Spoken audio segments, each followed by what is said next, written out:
السلام عليكم ورحمة الله وبركاته، حبايبنا ومتابعين صبري وآل ما شاء الله تبارك الرحمن. اللهم بارك. كده حاجة جميلة معاكم. شوفوا مشروع سيوة والتلاتين برج ما شاء الله بعد ما نزل لهم كمية الحمام. اللهم بارك. ربنا يبارك يا رب كده في المشروع.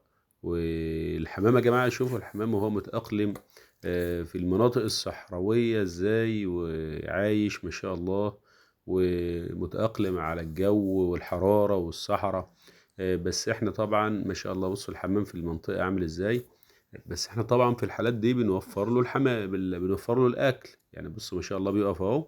وعلى فكرة الحمام ما تستغربوش ان في بعض الحمام بيبدأ بياكل من بعض الرمال كده لما بينقي منها. وعلى فكرة الرمل ده بيساعد على الهضم جدا مع الحمام. تمام.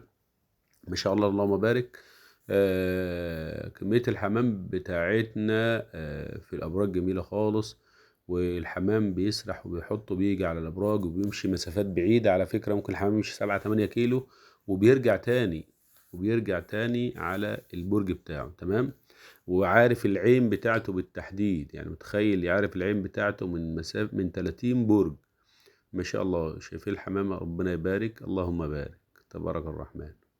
مشروع حلو خالص. وحاجة جميلة جدا ما شاء الله. بصوا تبارك الرحمن. في المكان طبعا ده مش مشروع حمام وبس يا جماعة، ده مشروع كمان لاستخراج سبلة الحمام منه نسمد بيها في الأرض. يعني احنا بنستخرج منه سبلة الحمام، بنسمد بيها في الأرض الزراعية. تمام. يعني كمشروع تسميد كمان، أكتر ما هو مشروع إننا ناخد منه لحم الحمام، في ظل طبعا ارتفاع لحوم الحمام النهاردة. الأسعار غالية خالص ما شاء الله. فإن شاء الله لسه هنعمل فكرة جديدة هنطرحها عليكم. ان احنا هنبدأ بعد كده ان شاء الله نكمل نعمل المشروع متكامل. نبدأ نعمل مجزر وننظف الحمام ونطلع الحمام سواء فريش او مجمد ونوزع. ان شاء الله هيبقى فيه مشروع متكامل يعني من المشروع بتاعنا.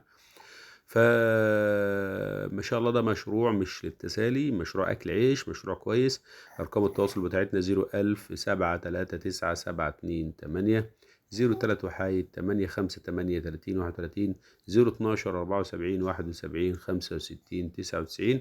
في اي مكان بنجيلك، في اي محافظة بنجيلك، داخل مصر بنجيلك، خارج مصر بنجيلك. ما عليك الا تتواصل معايا على الواتساب 01000 عليه واتس و011 عليه واتس. الناس اللي بتكلمني من بره 0